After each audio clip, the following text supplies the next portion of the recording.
I know you got a lot of questions when it comes to fitness because there's so many contradicting things out there in the fitness industry. So today, we're gonna clear that up for you. We're gonna go over the top 10 most controversial fitness questions. So I'm gonna explain them to y'all and give y'all recommendations based off what I would do. So with that being said, let's debate. Number one, the anabolic window. So what is the anabolic window? The anabolic window is that time period right when you get done working out that people claim is the best time for you to eat food, to refuel your body, to replenish all the nutrients that you just burned during your workout. So there is some reasoning behind why people claim there's an anabolic window, but if you don't eat during this time, it's not gonna ruin all your gains. It's not gonna ruin all your progress. It don't make that workout irrelevant that you just did. It was still a good workout and you can still see results from it. The reason people say you need to eat during this anabolic window is because you want to provide your body protein so it can go ahead and start rebuilding your muscles that you just broke down during the workout so that you can recover quicker and you get better results ultimately. And yeah, I see why people believe in this and there is some reasoning behind it, but it's not a end all be all. You don't have to eat during that window to see results. You can still see results if you can't get a meal in right after your workout. If it's a couple hours later, if it's at night, you can still see results, but you may not see the most optimal results. So what I would suggest, get in a meal as soon as you can after your workout. Preferably right after your workout, but if you can't get it in, no big deal, just get it in when you can. You can still see results. Most people say you have to eat within that 2-hour time frame after your workout. I would say try to get your meal in during that 2-hour frame, but if you can't, no biggie, just get it in when you can. You're still gonna see progress, you're still gonna see results. So don't be hard on yourself because you didn't get to eat right after your workout. But if you can, I would. Go ahead and prepare yourself to eat right after the workout. That way you can go ahead and give your body the nutrients it needs, give your body the protein that it needs to rebuild your muscles, things like that. All the scientific stuff, we're not gonna go into the weeds, but yeah. So in a sense, there kind of is an anabolic window, but if you miss that window, you're okay. It's not the end of the world. Your workout was not irrelevant because you missed that window. Still get your workout in and still get your meal in as soon as you can. So yeah, that's number one, the anabolic window. Controversial topic number two, high reps, low weight for weight loss, low reps, high weight for strength. There is a good reason that people think this, but ultimately, it's not true if you're trying to lose weight that you need to do lightweight, a lot of reps. That's pointless. But the reason people think this is because when you do lightweight and you do a lot of reps and you do them kind of fast, it makes the workout more of a cardio than it is strength training. So that's why people think this, because they may get their heart rate up more and may get more tired. That's because they're just repping out. Think of like running on the treadmill versus walking on the treadmill. You're gonna get more tired, your heart rate's gonna go up, things like that. So that's why people think this, but really, it's not doing you any more good to do lightweight, hit more reps, than it is to do heavyweight, low reps. When it comes to losing weight. If you wanna build muscle, you wanna get stronger, obviously, you're gonna have to lift some more weight, you're gonna have to lift heavier weight, which typically means lower reps, but that's different. When it comes to weight loss, it don't matter if you do high reps or low reps. You really just wanna be getting in a good workout that's hard for you and challenging for you to do. Because ultimately, it comes down to you want to build muscle. Build muscle is gonna help you lose weight. It's gonna increase your metabolism. It's gonna burn more calories on your body throughout the day. When it comes to doing your workouts, you're not gonna burn very many calories during your workout. So if you wanna burn more calories during your workout, you're better off going and do some actual cardio instead of just repping out a bunch of light weights. You wanna get stronger in the gym, you wanna build muscle. So don't necessarily go for 30 reps of some lightweight. Put some more weight on the bar and do a moderate rep range, 8 to 12 reps. And this is gonna help you build muscle better, which in the long run will help you lose more weight. By doing very lightweight, you're not gonna get any stronger, so it's not doing you any good. So instead of focusing on cardio or burning calories in your workouts, focus on building muscle, building strength. That's gonna ultimately help you lose more weight in the long run. Yeah, you may burn more calories by doing lightweight, more reps in a workout, but those calories are gonna be very minimal. It's not gonna be that much. It's not gonna lead to a bunch of weight loss. It's not really gonna help you very much. So when it comes to your workouts, do heavier weight, moderate reps, and then if you wanna burn more calories in your workout, stick to your regular steady state cardio, do some running, walking, cycling, whatever that may be. And then obviously if you wanna strength train, you're gonna wanna lift more weight, which means lower reps most of the time. So yeah, that's controversial topic number 2. And that's gonna lead us to number 3, steady state cardio versus HIIT cardio. Which one's better for weight loss? Well, that's gonna come down to multiple factors. What your preferences are, what your fitness level is, what you have available to you at your gym. So what are the differences between steady state cardio and HIIT cardio? Steady state cardio is what you typically think about when you think of cardio. Walking, running, jogging, cycling, holding one steady pace on a certain cardio exercise for an extended period of time. That's steady state cardio, because you're holding a steady pace throughout the exercise. Now, HIIT cardio stands for high intensity interval training. This is basically doing a workout, but doing it very fast to where there's minimal rest times in between, to where you get your heart rate up, get your blood going, you're gonna be breathing very heavy. You're doing more weightlifting style lifts. You're not just running or walking.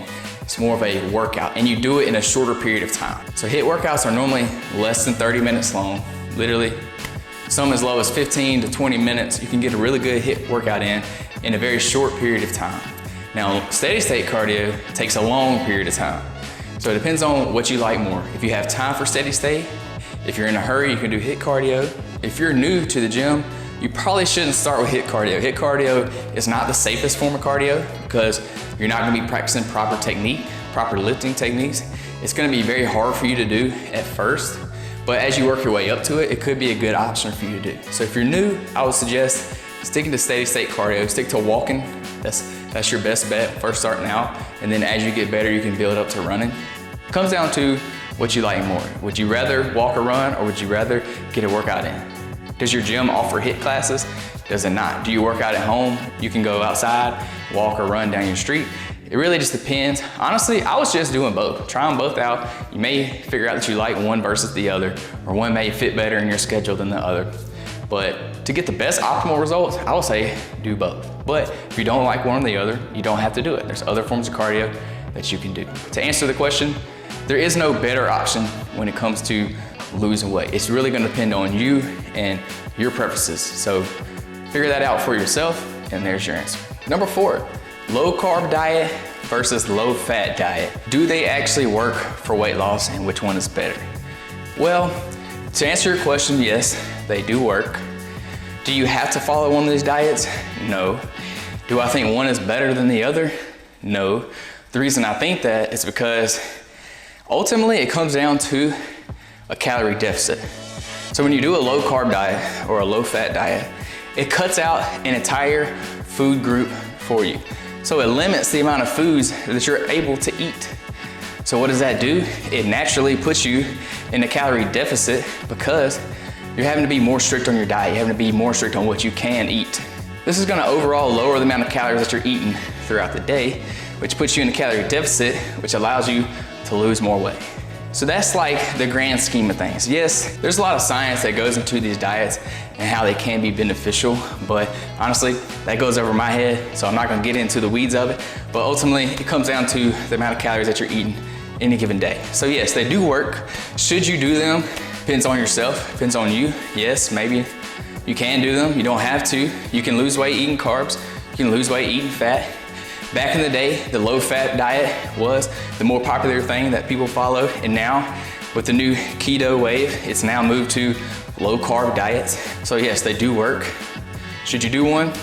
Maybe, it's up to you. They do work. They don't work for everybody. Not everybody can cut out all those foods. I love carbs, so I'm not gonna cut out carbs, so I'm not gonna do that. But it's gonna depend on what you like and what you can actually stick to.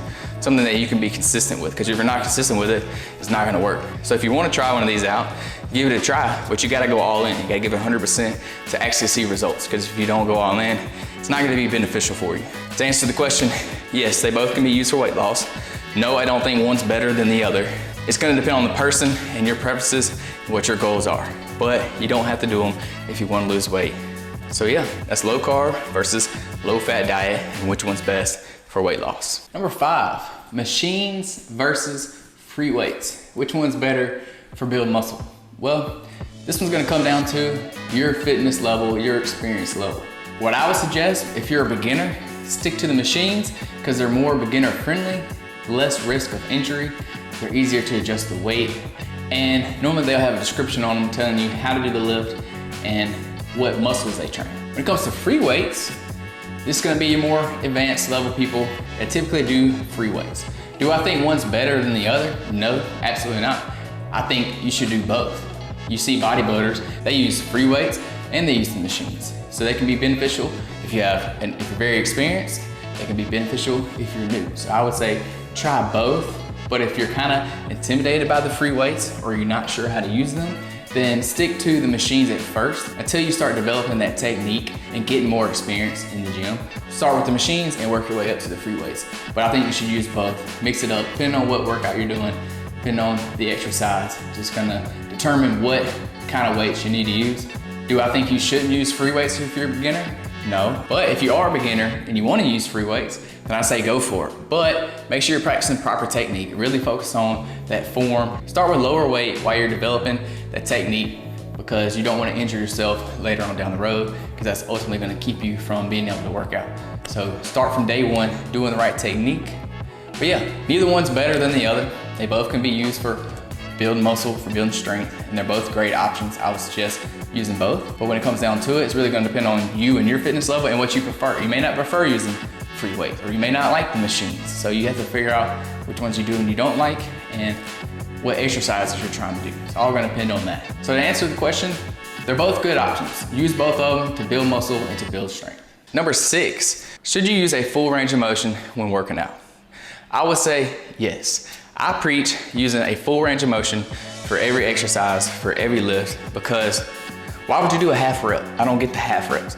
Yeah, there is some science out there that say using partial reps are good to use sometimes in your training, but for the most part, for the majority of the time, you want to practice a full range of motion. Yeah, at the end of your set, when you're trying to pump out a few last reps, yeah, you can use some partials there. But for the main part of your lift, for the majority of it, you want to practice a full range of motion. This is going to be good for longevity over your life. You want to practice full range of motions because it's going to be good for your flexibility, it's going to be good for your mobility, it's going to build strength in those weakened positions. So like, for example, at the bottom of a squat, I would preach go below parallel when doing a squat, because you may be there in your everyday routine. You may be bending down to pick something up. You may have to squat that low. It's gonna be good to work out your knees. You need to work out your knees, work out your shoulders in those stretch positions. It's gonna be good to practice full range of motion, because why do a half rep? You're not gonna do anything in life halfway. So why do that when you're working out? Do a full range of motion.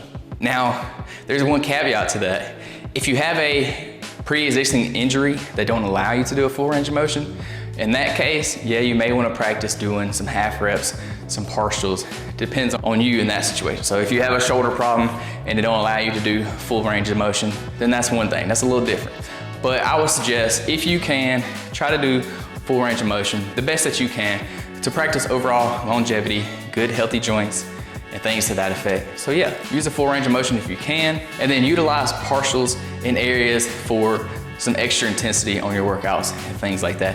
I would stick to wait until you get a little more advanced to do the partials and half reps and things like that. But if you're just starting out, if you're a beginner, go ahead and start doing full range of motion from the get-go, because this is gonna be better for your joints, better for your muscles over the long term. Number 7, and this is one of my favorite ones. This one's very controversial. You'll get various answers when it comes to this one, and it is calories in versus calories out. And I personally believe in this logic, because in the grand scheme of things, when it's all said and done, it's gonna come down to how many calories you consumed and how many calories you burn throughout your day. You wanna be in an overall calorie deficit. This is how you ultimately lose weight. With that being said, you can just eat junk food every day and lose weight if you stay under your calorie goal.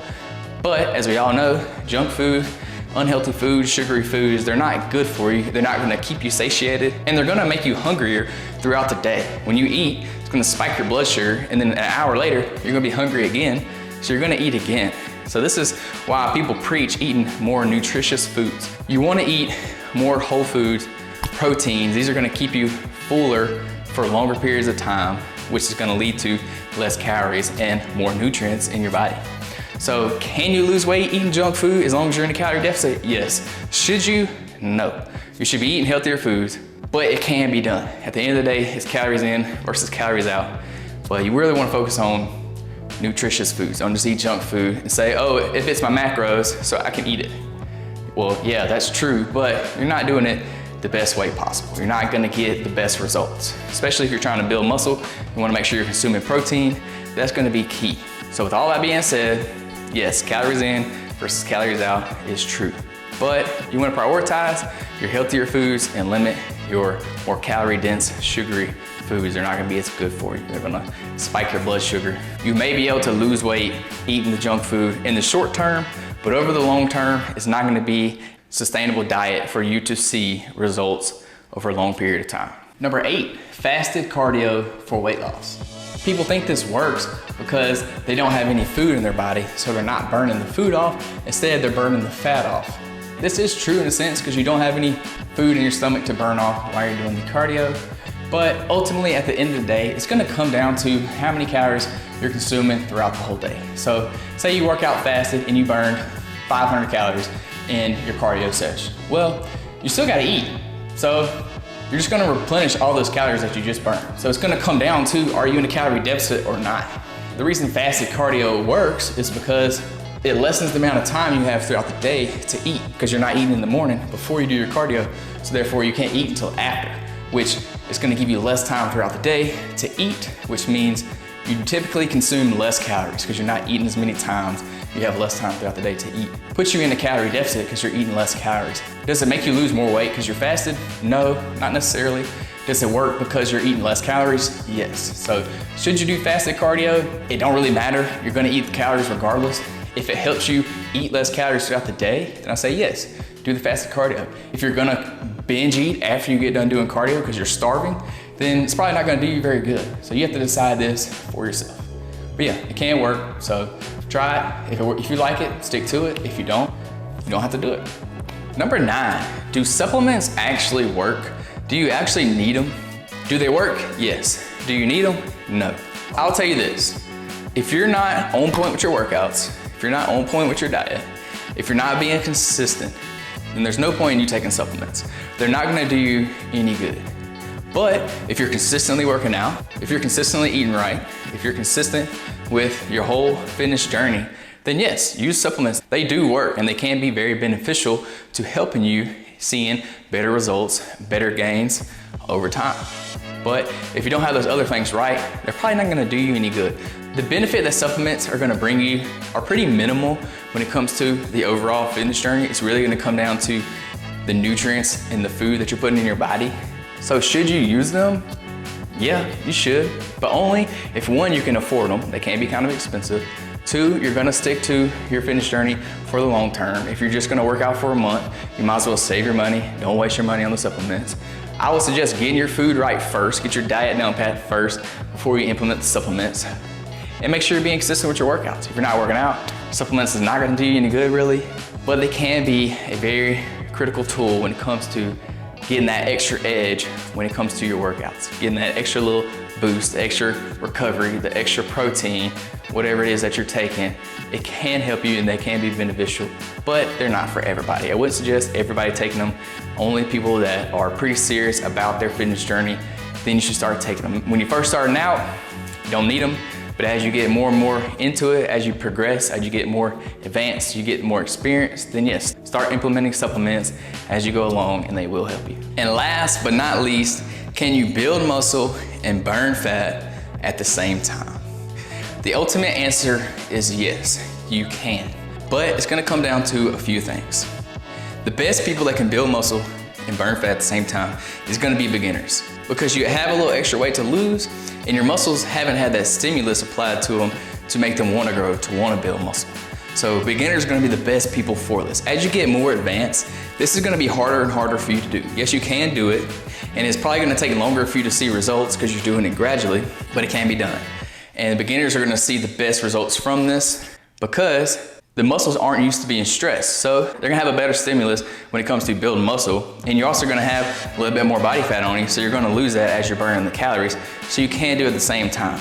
But as you get more experience and you spend more time in the gym, this is gonna be harder for you to do efficiently. So what I would suggest is, if you wanna build muscle, if you wanna gain size, strength, obviously you wanna go on a bulk. Don't necessarily try to lose weight during this time. You wanna focus mainly on building muscle, building strength, building size. And then once you get up to the size you wanna be, then you worry about losing the weight. Then you do the cut. So it's just like a bodybuilder does. You bulk up, you get bigger, you gain some body fat, that's okay. But then you do a cut. So you cut down on that body fat, but you hold on to as much of that muscle as you can.